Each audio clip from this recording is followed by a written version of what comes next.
ప్రేమగల తండ్రి, పరిశుద్ధమైన దేవా, నీకు వందనాలు.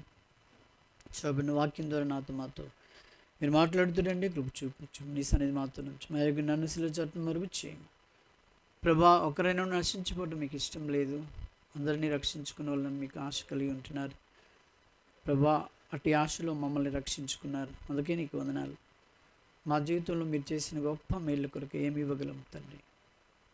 మాటలు మీరు నమ్మకత్వాన్ని చూపిస్తున్నారు. మేము అనేకసార్లు అపనమ్మకస్తులం అయినప్పటికీ నేను మనం ప్రేమిస్తున్నందుకే నీకు వందనం చెల్లిస్తూ మీరు నెల హృదయంతో నాయన నీ యొక్క బిడ్డల సన్నిధిలో చేరి నీ వాక్యం చేతి పెట్టుకొని ప్రభా యోగ్యమైన రీతిలో నీ వాక్య పరిచయలో సహాయపడుతున్నామని యేసు నామములో స్తుతించి ప్రార్థిస్తున్నాం తండ్రి, ఆమేన్. దేవుని యొక్క వాక్యంలో మనము చూసినట్టయితే మనం పరీక్షించుకొని యోగ్యమైన రీతిలో పాలు పొందాలని మనం ఎప్పుడు ఆశపడుతూ ఉంటాం. ఈ సమయంలో ఆదికాండము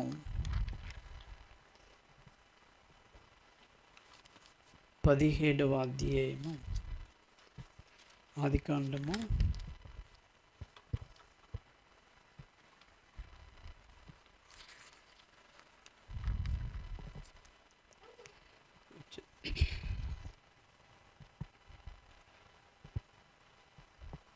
17వ అధ్యాయము మొదటి వచనం.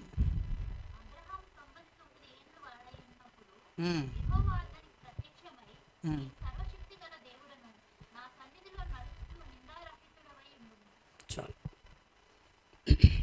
ఇక్కడ ఏమంటారంటే, నేను ఎవరినండి అబ్రహామా, నేను ఎవరిని? సర్వశక్తి గల దేవుడను. అయితే నేను నువ్వు ఒకప్పుడు విగ్రహారాధికుడిగా ఉంటివి, కానీ నేనేం చేశాను? నిన్ను ఏర్పరచుకున్నాను. ఏర్పరచుకున్నది మొదలు ఇప్పుడు ఈ దినం వరకు నువ్వు ఏమై ఉండాలంటే నా సన్నిధిలో నడుచుచు నిందారహితుడివై ఉండుము. మనం ఈ లోకంలో దేవుని నమ్మిన మనం ఏమై ఉండాలంటే దేవుని సన్నిధిలో నిందారహితులముగా వెళ్తూ రావాలి. నిందారహితులముగా, నిందలు మన మీద రాకూడదు. నిందలు రాకూడదు అంటే మనం నిందారహితగా వెళ్ళడానికి మనము చాలా వరకు మరి ప్రభు బిడ్డలముగా ప్రయాసపడుతూ రావాలని ప్రభు కోరుతుంటున్నాడు. మొదటి రాజుల గ్రంథము, మొదటి రాజులు 2:4.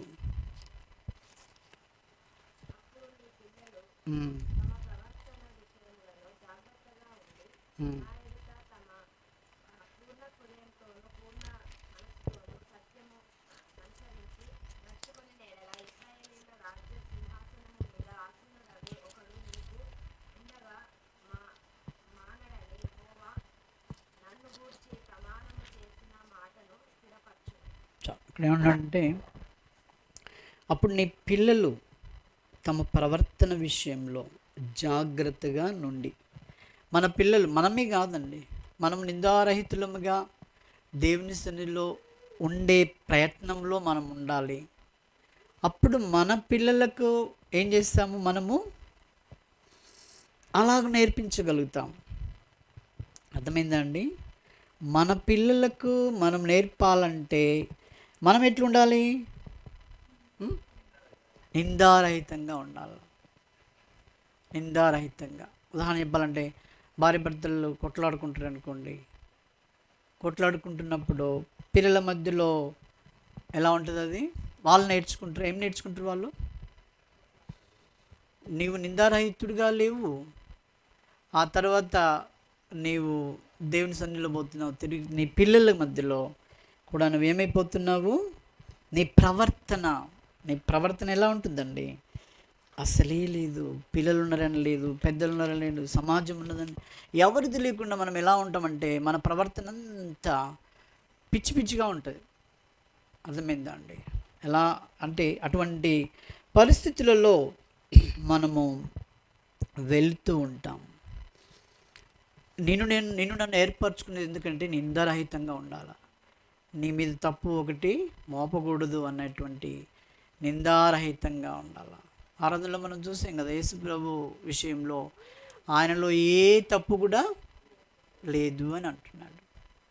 ఆయనలో ఏ తప్పు లేదు. అలా ఉండడానికి కొరికే నన్ను దేవుడు ఏర్పరచుకున్నాడు. అబ్రాహాంని ఎందుకు ఏర్పరచుకున్నాడు? నిందారహితంగా ఉండడానికి కొరికే. నన్ను ఎందుకు ఏర్పరచుకున్నాడు? నేను కూడా నిందారహితంగా, నీ ఇష్టానుసారం ఉండడానికి లేదు, నువ్వు ఇష్టం ఉన్నట్టు జీవించడానికి లేదు. నీ ప్రవర్తన అన్ని విషయాల్లో జాగ్రత్తగా ఉండాలి.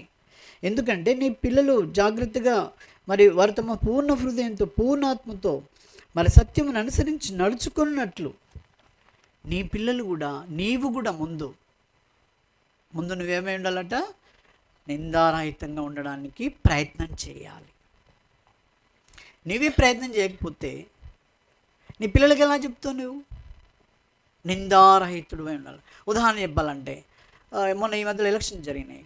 నీ పిల్లల ముందే వాళ్ళు ఇచ్చే డబ్బు నువ్వు తీసుకున్నావు అనుకో, పెద్దగైనాక బాబు తీసుకోవద్దురా నువ్వు చెప్తావా? ఎట్లుంటుంది? నువ్వే చక్కగా లేవు కానీ నాకు చెప్తావా? నిందారహితంగా. ఎండ్రికాయ ఉంటుంది కదా, ఎండ్రికాయ తెలుసు కదా, పీతలు అంటారు ఆ భాషలో. పిల్ల పీత తల్లిని పట్టుకొని, మమ్మీ మమ్మీ సైడ్కి నడుస్తున్నావు, నువ్వు పక్కకే నడుస్తున్నావు నువ్వు అన్నదట. ఎవరు? పిల్ల పీత. అంటే తల్లి అన్నదట, నువ్వు కూడా అట్లే నడుస్తావమ్మా, నా అలాగనే నడుస్తావు నువ్వు కూడా, నీకు చెప్పేది ఎవరు లేరు, తన వీపు తనకు కనబడదు. కాబట్టి జాగ్రత్త. మనం ఇప్పుడు బ్రతుకుతున్నది ఏంటంటే, నిన్న విన్నాము చావు వార్త, మొన్న విన్నాము, అన్ని వార్తలు వింటూనే ఉన్నాం. అకస్మాత్తుగా ఏమైపోతుందండి? చనిపోతూ ఉన్నారు. ఎన్నో విధాలుగా, యాక్సిడెంట్ కానీ లేకపోతే హార్ట్ అటాక్ కానీ రకరకాలుగా. అయితే నేను ఎలా ఉన్నామో అనేది ఎప్పుడనేది మనకు తెలియదు. కాబట్టి ఈ క్షణమందే, ఇప్పుడే నువ్వు ఎలా ఉండాలట? ఎలా ఉండాలి? నిందారహితంగా ఉండాలి. మనం ఎలా ఉండాలండి? నింద రావద్దు, నిందారహితంగా ఉండాలి. కొందరు ఏమంటారు, అందరి దగ్గర తీసుకుందాం ఒక దగ్గర వేద్దామంటారు. ఎంత దౌర్భాగ్యం మాటలు కదా అవి. అసలు తీసుకోవడమే తప్పు. ఇంకా నువ్వేం చేస్తున్నావు? అందరి దగ్గర తీసుకొని ఒకరికి వేస్తా అంటావు కదా. అది ఎంతవరకు? నిందారహితంగా ఉండు. నింద కొరకై నువ్వు ప్రయాసపడొద్దు.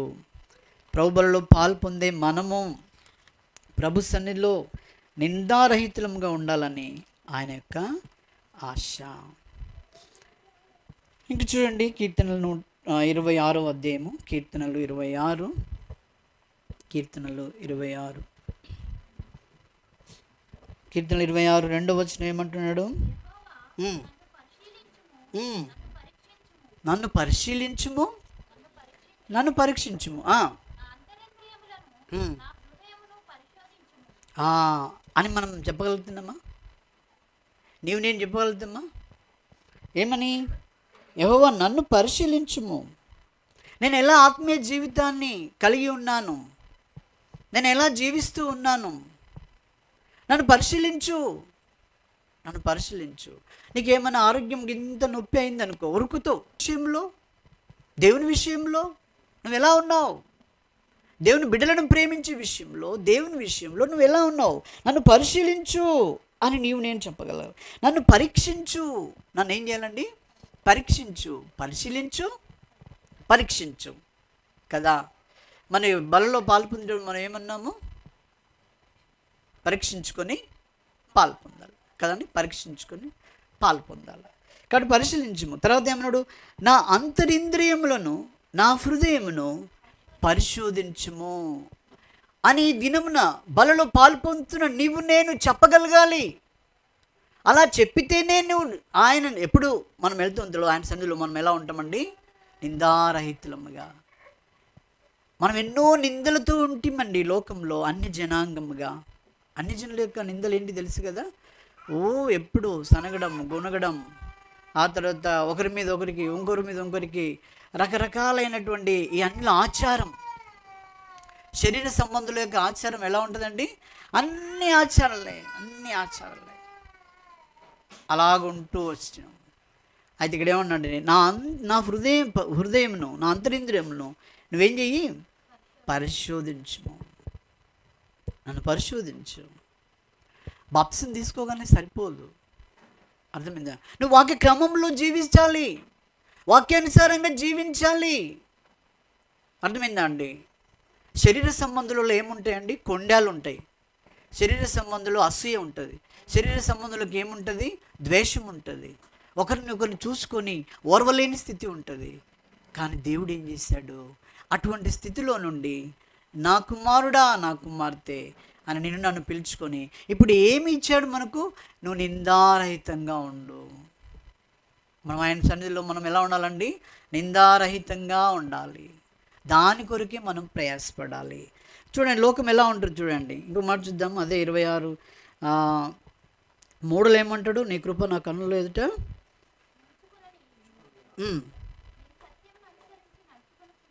నీ సత్యమును అనుసరించి మనం ఏం చేయాలండి? నడుచుకోవాలి. తర్వాత ఇప్పుడు ఏమన్నాడు? ఇక్కడ ఎవరు అంటున్నారు ఆ మాట? ఎవరు అనాలి?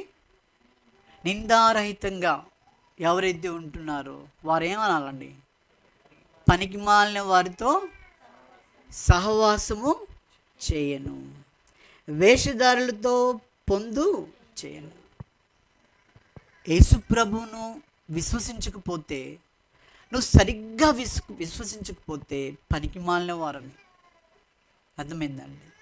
నువ్వెంత ఇంజనీరుగా నెలకు లక్షలు సంపాదించు, యేసు లేకపోతే, మన చిన్నప్పుడు పాట పాడుతుండేది, మనులు మాణిక్యములున్న మదిలో యేసు లేకున్నా, అంతేనా? ఏది ఉన్నా లేకున్నా ఆయన లేకపోతే ఏంటండి? శూన్యం. నేను యేసుప్రభుని నమ్ముకున్న తర్వాత కొన్ని పాటలు మరి క్రైస్తవ నేర్చుకున్నప్పుడు ఒక పాట నేర్చుకున్నాను. ఏ పాట అంటే అది ఎక్కువ పాడుతూ ఉండేది. ఏం పాట అంటే, హృదయాల నెరిగే యేసయ్యకు ఏదైనా దాగునా కదండి. మన ప్రభు ఎవరండి? మన హృదయాలు నెరిగేవాడండి. ఆయనకి ఏదైనా దాగుతుందా? ఏదైనా దాచుకుంటే మనం దాగుతుందా అది? కాబట్టి జాగ్రత్త. ఆయన సన్నిధిలో నిందారహితుడివై ఉండు. మనసు మార్చుకో, పాపమొదులుకో, మదిలో యేసుని నింపుకో అన్నాడు ఆయన. ఆయన నింపుకో. మనం ఈ మధ్యకాలంలో ఎలక్షన్స్ అయినాయి కదా, వాళ్ళు ఏ గంగలో పోతుంది కానీ వీళ్ళకే సావు, బతుకున్న వాళ్ళకే.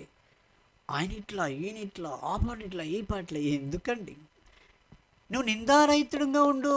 అవి నిండొద్దు నీలో దేవుని గురించి నిండాలి. దేవుని గురించినటువంటి మాటలే కావాలి నీకు. నువ్వు ఆయన బిడ్డవు. టైం వచ్చింది ఓటేసావు, అంతే సంగతులు. నీకు ఇష్టమైనది ఏదో నువ్వు ఓటేసావు, డబ్బులు తీసుకోకుండా. ధన్యుడవు. అలాగైతే ధన్యులు. ఏదో ఒక దిక్కు వేసావు, కానీ మళ్ళీ ఆ గొడవ ఎందుకు నీకు? అట్లా గొడవలు పెట్టుకుంటే 144 సెక్షన్ పెట్టి వాళ్ళని అడ్డగించారు, కానీ నిన్నెవరు అడ్డగించాలి? నీకు అస్సలకే అంతు ఉండదు. నీ మాటలు ఎవ్వరు చెప్పినా వినం మనం. కాబట్టి జాగ్రత్త. ప్రభు అంటున్నాడు, నా సన్నిధిలో నువ్వేమై ఉండు? నిందారహితుడు ఉండు. పనికి మాలిన వారితో పోవద్దును. పనికి మాలిన వారితో నువ్వేం చేద్దండి? సాంగత్యము చేయకు. పనికి మాలిన వారు ఊకే ఉదురుతూ ఉంటారు. రాజకీయము ఎన్నో రకాలుగా. తర్వాత వేషధారులతో ఉండొద్దు. వేషం అంటే ఏంటి? ఆరాధిస్తారు, బైబిల్ పట్టుకుంటారు, అన్నీ చేస్తారు, కానీ వాళ్ళ నోరు ఉబ్బితే ఏముంటుందండి? అంత పనికి మాలిన మాటలే. అది వద్దు నీకు అంటున్నాడు. నా సన్నిధిలో నిందారహితుడుగా ఉండు, నింద రావద్దు నీకు. తర్వాత ఏమన్నాడు? దుష్టుల సంఘము నాకు అసహ్యము. ఇది ఎవరికి ఉండాలండి? ఈ క్వాలిటీస్ ఎవరికి ఉండాలి? నీకు నాకు. నిందారహితులముగా ఆయన సన్నిధిలోనికి వెళ్ళడానికి నువ్వు ఈ భావాలు కలిగి ఉండాలి నీలో. వాళ్ళు వీళ్ళు వాళ్ళు ఒకటే అన్నట్టు ఉండకూడదు. రాజకీయం ఎంతో మాట్లాడుతుంటారు. ఏదన్నా అవసరం ఉంటే నేను ఆ విషయం చెప్తాను, కానీ తర్వాత ఊరికి వాళ్ళతో వదరను వాళ్ళతో. పనికి మాలలేదు. ఎందుకని? ఎవరిది ఎలా చేసుకుంటుంటారు. అర్థమైందా? హృదయం నిండి ఉన్న దాన్ని బట్టి. అవునా? మన హృదయంలో బీఆర్ఎస్ నిండిందా, కాంగ్రెస్ నిండిందా, ఏది నిండింది? యేసుప్రభు నిండాడా? నువ్వేం మాట్లాడుతున్నావు? నిందారహితుడిగా ఉండు అంటున్నాడు ప్రభు ఇక్కడ. నిందారహితంగా ఉండవు.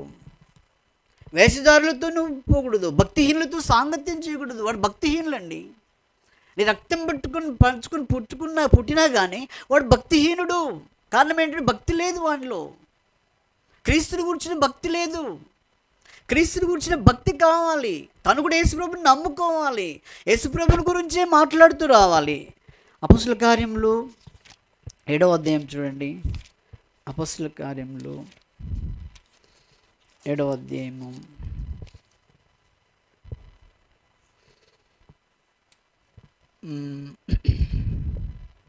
తీశారు కదా, దానికి ముందు ఒక మాట చూద్దాము.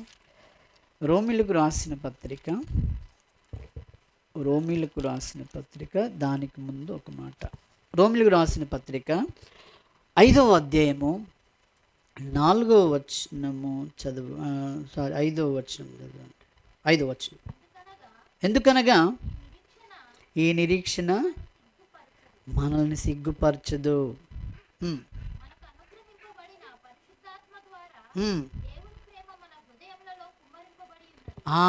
పరిశుద్ధాత్మ ద్వారా దేవుని యొక్క ప్రేమ ఎక్కడ కుమ్మరింపబడిందండి?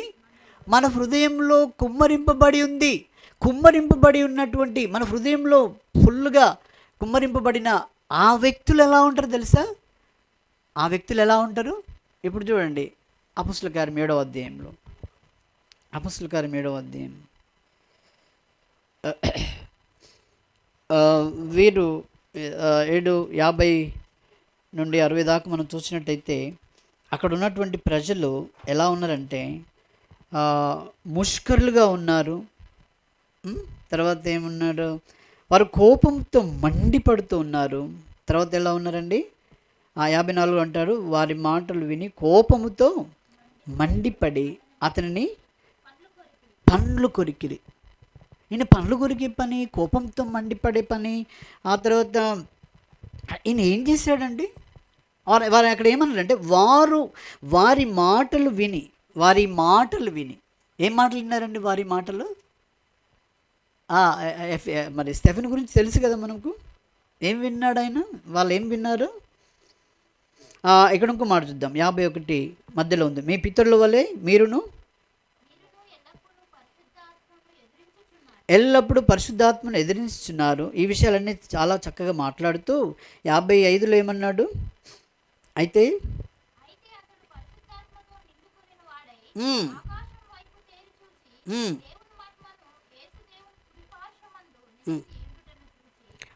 చాలు. ఇక్కడ ఈయన దేంతో నింపబడ్డాడటండి?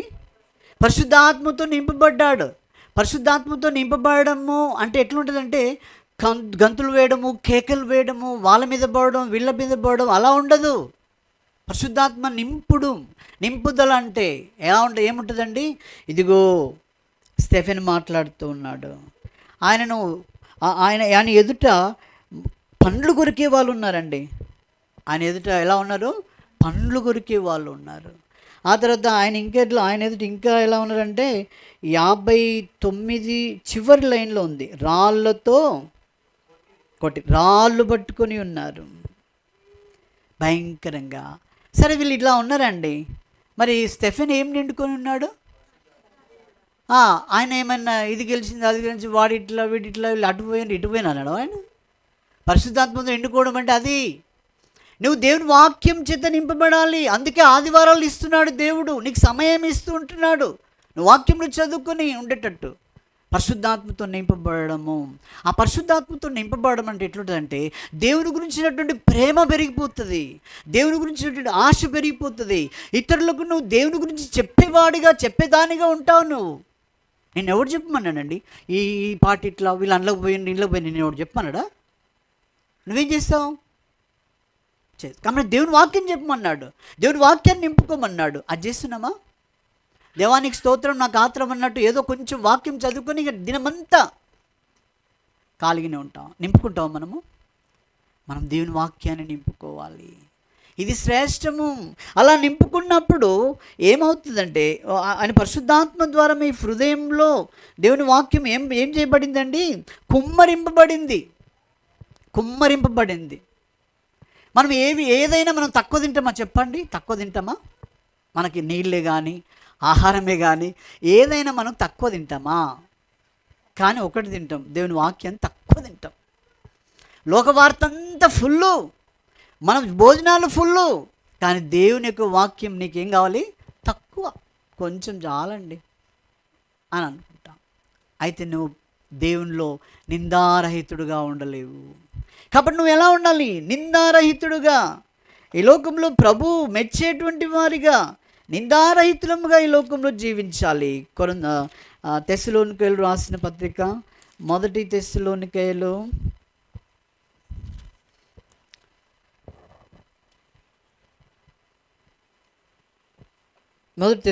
రాసిన పత్రిక 5వ అధ్యాయము, మొదటి తెస్సలోనికైలు 5వ అధ్యాయము చూడండి 23వ వచనం.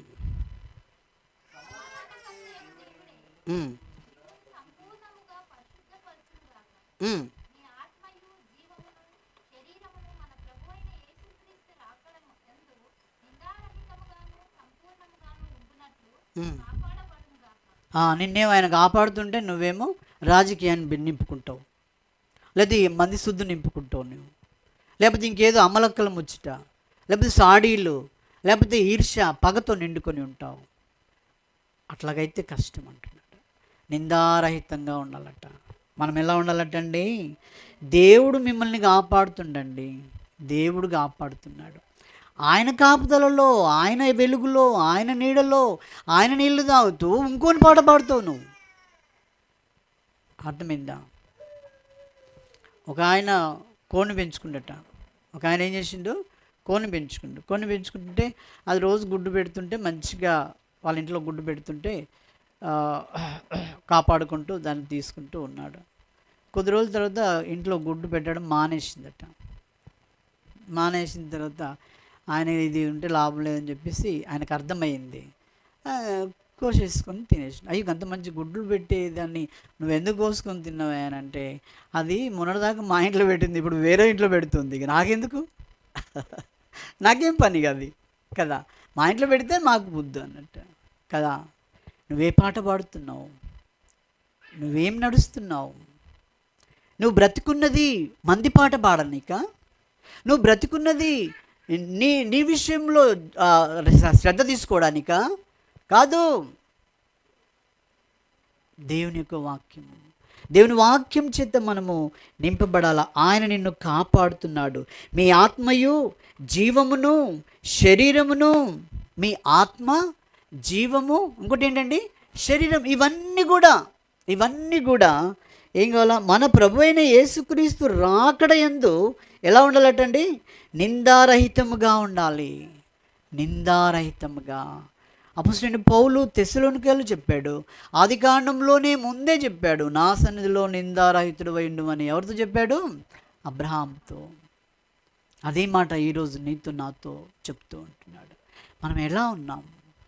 మనకు మంది శుద్ధి వద్దండి, వాళ్ళ మీద వీళ్ళ మీద ఏడిపోద్దు. అది అన్యులకు కావాలి, అది శరీర సంబంధులకు కావాలి.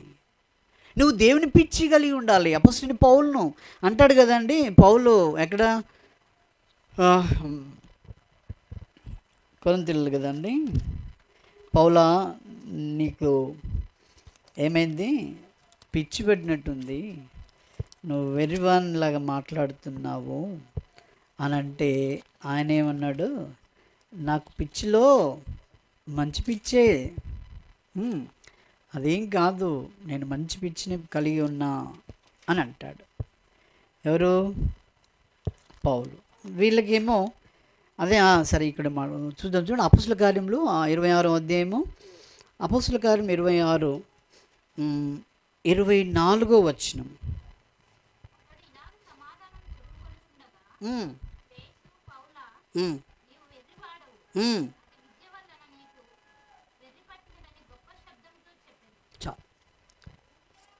పౌలు ఏం చెప్తూ వచ్చాడండి అక్కడ? మీదంతా చూడండి, 26వ అధ్యాయంలో ఉంటుంది అంతా. ఆయన సాక్ష్యం చెప్తూ ఉంటాడు. అయ్యా నేను కూడా మరి ఈ మతంలో నిష్ట కలిగిన వాడనే నేను, కానీ ఆకాశం నుండి కలిగిన ఒక దర్శనం బట్టి నేనేమైపోయాను. అది అక్కడ అంటాడు, ఎక్కడంటే 19వ వచనం తోటి, కాబట్టి అగ్గిపు రాజా, ఆకాశం నుండి కలిగిన ఆ దర్శనంకు నేను అవిధేయుడను కాను. నేను అవిధేయత ఉండలేను ఇప్పుడు. అందుకే నన్ను నీ దగ్గర నిలబెట్టినారు వాళ్ళు నిలబెట్టినారు. అయితే ఈయన కూడా విన్నాడండి. ఈయన కూడా విని ఏమన్నాడంటే, ఈయన చాలా విద్యావంతుడు అన్నట్టు. ఎవరు? పౌలు ఎలాంటి వాడండి? చాలా విద్యావంతుడు కాబట్టి అతను ఏమన్నాడంటే, అతి విద్య వలన నీకేమైందండి? వెర్రి పట్టింది అని అన్నాడు. అతి విద్య వలన వెర్రి పట్టింది. ఈ లోకంలో దేని విషయంలో వెర్రి పట్టింది అని నన్ను అనకూడదు. దేని విషయంలో అనాలి? దేవుని విషయంలో అనాలా? ఏంద్రా నీకు పిచ్చి పట్టింది, ఓకే దేవుడు అని అంటారా మనల్ని? అనరే. బీఆర్ఎస్ వాళ్ళు అంటారు, బాస్తో మాట్లాడుతున్నావు నువ్వు, ఏం మాట్లాడుతున్నావు, మాకు తెలియని మాట్లాడుతున్నావు బ్రదర్ నువ్వు అంటారు. కాంగ్రెస్లో కూడా అంటారు. కానీ దేవుని బిడ్డలు అంటారా నిన్ను? దేవుని విషయంలో నీకుందా? ప్రభు ఏమంటాడు? నిందారహితుడు ఉండు అంటున్నాడు. నా సన్నిధిలో నిందారహితుడు ఉండు. మీ ఆత్మ, జీవము, శరీరము సమస్తమును కూడా ఆయన యొక్క రాకడ వరకు ఏమై ఉండాలండి? నిందారహితముగా. అపొస్తలుడైనటువంటి పౌలు అదే 7లో మనం చూసిన రీతిగా ఆయన దేంతో నిండుకొని ఉన్నాడండి? స్టెఫెను పరిశుద్ధాత్మతో నిండుకొని ఉన్నాడు. కాబట్టి ఆయన ఎటు చూసినా ఎవరు కనబడుతుండే ఆయనకు? మనకులాగా లేదు ఆయనకు స్టెఫెన్. మనకు ఎటు చూసినా ఇటు కాంగ్రెస్లు కనబడుతుంది, ఇటు బీజేపీలు కనబడుతుంది, ఇటు వీడు కనబడుతుంది, వాడు కనబడుతుంది. అదే సోది మనకు. ఆయనకు అట్లా కనబడతలేరు. రాళ్ళు వాడు తలదీళ్ళు వాళ్ళు అందరూ కనబడుతున్నా కానీ వాళ్ళని చూస్తలేడు. మనం ఎట్లా చూస్తామంటే ఎప్పుడు తప్పు పడదామా, ఎప్పుడు దొరికించుకుందామా, ఎప్పుడు పగ తీర్చుకుందామా అన్నట్టు మనకుంటుంది. నీ పగ ఆయనను తీసివేసినాడు నీ మీద ఉన్నటువంటిది. జాగ్రత్త, నువ్వు నన్ను వల్లే నాలో ఉండు, నువ్వు నిందారహితుడంగా ఉండు అంటాడు. స్టెఫెన్ అయితే ఏం చేశాడంటే యేసుప్రభువే కనబడుతున్నాడు. ఎటు చూసినా కూడా ఆకాశం వైపు తేరి చూచి దేవుని మహిమను, దేవుని యొక్క యేసు దేవుని కుడిపార్శ్వమందు నిలిచి ఉండుట చూస్తూ వచ్చినాడు. 56లో అంటాడు, ఆకాశము తెరవబట్టయు మనిషి కుమారుడు దేవుని కుడిపార్శ్వమందు నిలిచి ఉండుటయు చూస్తున్నానని చెప్పాను. వీళ్ళు రాళ్ళు పట్టుకుంటుంటే ఈయనేం చెప్పాడు? మన దగ్గర వ్యతిరేకం ఉంటుంది కదా. మనం దేవుని గురించి చెప్తామంటే వీళ్ళు రాజకీయం గురించి చెప్తారు. భక్తిహీనులండి వాళ్ళు. రాజకీయం గురించి మాట్లాడిన వాళ్ళు పనికి మాలిన వాళ్ళండి. నీకు మాట్లాడడం చెప్పలే వాళ్ళు, దీన్ని మాట్లాడాలా? దేవుని యొక్క వాక్యం మాట్లాడు, దేవుని వాక్యాన్ని నింపుకో. ఆయన ఏమన్నాడు? మనం రోమాలో చూసుకున్నాం కదా, దేంతో నింపాడు మనల్ని? రోమాలో మనం చూసాం కదండి 5వ అధ్యాయంలో, మీ హృదయములలో కుమ్మరింపబడి ఉన్నది. మన హృదయంలో కుమ్మరింపబడి ఉండడం అంటే నీ హృదయంలో, నా హృదయంలో ఏముండాలండి? వాక్యమే, పాటలే, దేవుని గురించినటువంటి మాటలు ఉండాలి, వాక్యం చదువు. నీకెంతో మేలు జరుగుతుంది, నీకు ఆరోగ్యం జరుగుతుంది, పరలోక రాజ్యంలో నిందారహితుడంగా ఉంటాము. అర్థమైందా? కాబట్టి స్టెఫెను ఆ రీతిగా మరి చేస్తూ వచ్చాడు. ఆయన నిందారహితుడిగా జీవించి వచ్చాడు. కాబట్టి జాగ్రత్త ఏంటంటే, నువ్వు ఎలా నడుస్తున్నావు అని పిల్లలు నిన్ను చూస్తారు. నువ్వు భక్తిగా నడుస్తున్నావా, భక్తిహీనంగా నడుస్తున్నావా? నీ తల్లిదండ్రులు పిల్లల ముందు ఇది ఇట్లా, అదట్లా, వాడిట్లా, వీడిట్లా, వాడిని ఇట్లా నువ్వు మాట్లాడితే వాళ్ళు నేర్చుకునేది ఏంది నీ దగ్గర నుండి? అదే నేర్చుకుంటారు. ద్వితీయోపదేశకాండం 6వ అధ్యాయంలో ఏం మాట్లాడమని చెప్పాడు? ద్వితీయోపదేశకాండం 6వ అధ్యాయం 6వ వచనం నుండి చూసినట్టయితే, నేను నీకు ఆజ్ఞాపించిన ఈ మాటలు నీ హృదయంలో ఉండవాలన్నా. నా హృదయంలో ఏముండాలండి? దేవుని వాక్యం ఉండాలి. అందుకొరకు నేను ఏర్పరచుకున్నాడు. నీవు నీ కుమారులకు వాటిని అభ్యసింపజేసి అంటున్నాడు. వాటిని అభ్యసింపజేయాలి, వాటిని నేర్పించాలంటే నువ్వు చక్కగా లేక వాళ్ళకి నేర్పిస్తే రాదు. నీవు కూడా ఉండి నేర్పాలి, అప్పుడే ఫలిస్తుంది. అర్థమైందండి? మొన్న యూట్యూబ్లో ఒకటి వచ్చిందండి, మీరు చూసిండొచ్చు బహుశా. ఏంటంటే ఒక బన్నులో అదేమంటారండి, కోవా పెట్టి సేల్ చేసుకుంటుండే ఆయన. ఎక్కడ ఒక జాతరలో చేసుకుంటుంటే కొంతమంది మీడియేటర్లు వాళ్ళు వచ్చారు. వచ్చి ఏమంటే నువ్వు ఏం పెడుతున్నావు, ఏది పెడుతున్నావు, అట్లా ఇట్లా అని బాగా తొందర చేసి ఫస్ట్ నువ్వు తినదు అన్నాడు. అంటే ఆయన భయపడి అది ఆయన మొత్తం తినేసాడు. అది అంటే నువ్వు పిల్లలను ఏం చేయడానికి, చావడానికో లేకపోతే పిల్లలేమో చేయడానికి నువ్వు అలా చేస్తున్నావు, కాబట్టి ఫస్ట్ నువ్వు తిను అని అంటే అప్పుడు ఆయన తిన్నాడు. తిన్న తర్వాత హాయిగా ఉన్నాడు, మంచి మాట్లాడాడు. అంటే ఏంటి, పిల్లలు కూడా మంచిగా ఇచ్చినట్టే కదా.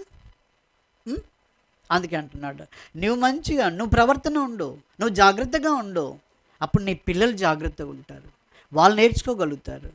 నీ బంధువులు ఎంతో చేయొచ్చండి నీ నష్టము, ఆ నష్టాన్ని నువ్వు యేసుక్రీస్తు బిడ్డగా నువ్వు సహించాలి, నువ్వు ఓర్చుకోవాలి.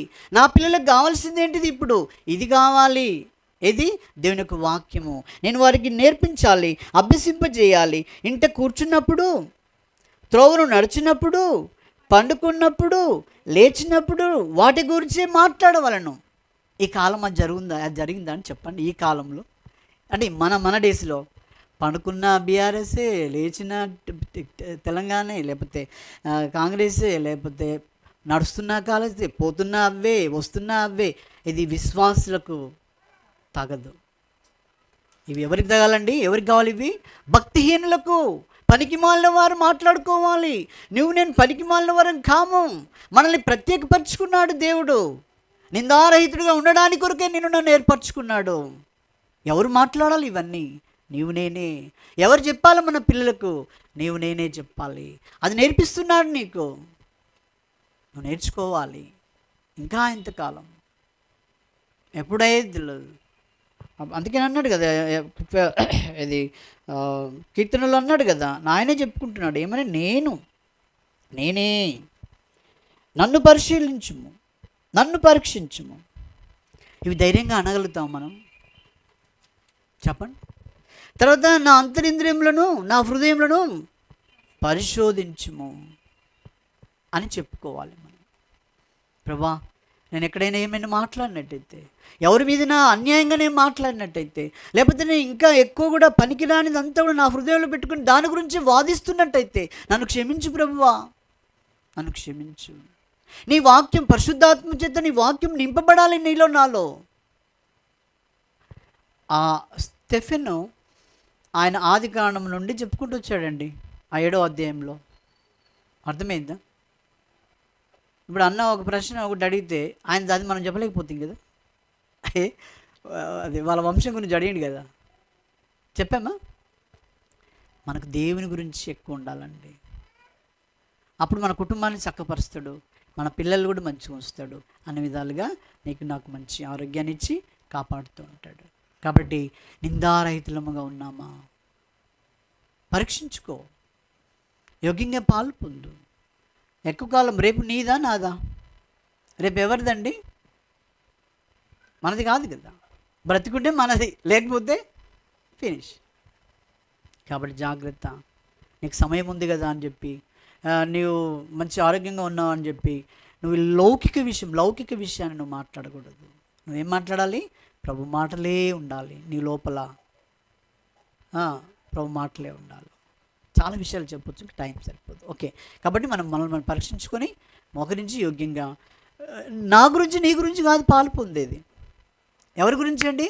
ఆయన సన్నిధిలో నీవు నిందారహితుడిగా ఉండడానికి కొరకే పాలు పొందు. నీకు ఆయనకే, నీ సంభాషణ ఆయనే విన్నాడు. నువ్వు ఈ వారమంతా ఎంత భక్తి కలిగి ఉన్నావో ఆయనకు తెలుసు. నువ్వెంత దేవుని కార్యాలలో ఎంత నిర్లక్ష్యంగా జీవించావో తెలుసు ఆయనకు. జాగ్రత్త, యోగ్యంగా మనము పాలు పొందాం. బాప్టిజం తీసుకున్నంత మాత్రం సరిపోదు. వాక్యానుసారంగా మనం వెంబడిస్తున్నామా, నడుస్తున్నామా? ఇతరుల మీద సాడీళ్ళు, ఇతరులతోటి మాటలు, ఇతరులతో ఎక్కువ పార్టీ విషయం ఎక్కువగా మనం మాట్లాడుకుంటూ పనికిరానిది అన్నాడు అక్కడ ఆయన ఏమన్నాడండి? పనికిరానిది అన్నాడు. పనికిరానిది నీకు వద్దు, పనికి వచ్చేది కావాలి. ఏంటిది అది? దేవుని యొక్క మాటలు నీ హృదయంలో ఉంచుకో, అప్పుడు నిన్ను ఆరోగ్యంగా ఉంచుతుంది. అన్ని విషయాల్లో నువ్వు ఆయనకు సాక్షిగా ఉంటావు. ఆ రీతిగా ఉండడానికి కొరకు నిన్ను ఏర్పరచుకున్నాడు. ఆ రీతిగా ఉండట కొరకు మనం ప్రయత్నం చేద్దాము. అలాగే ఒప్పుకుందాం, ఏమైనా తప్పులు ఉంటే, బలహీనత ఉంటే ప్రభు దగ్గర ఒప్పుకొని, ప్రభు ఈ దినం నుండి నేను నీ కొరకై నీ సన్నిధిలో నిందారహితంగా ఉండడానికి కొరకై నాకు సహాయం చేయి ప్రభు అని మనము ప్రార్థించి యోగ్యంగా బలలో చేయిద్దాం. మోకరించండి, ప్రార్థన చేసుకుందాం.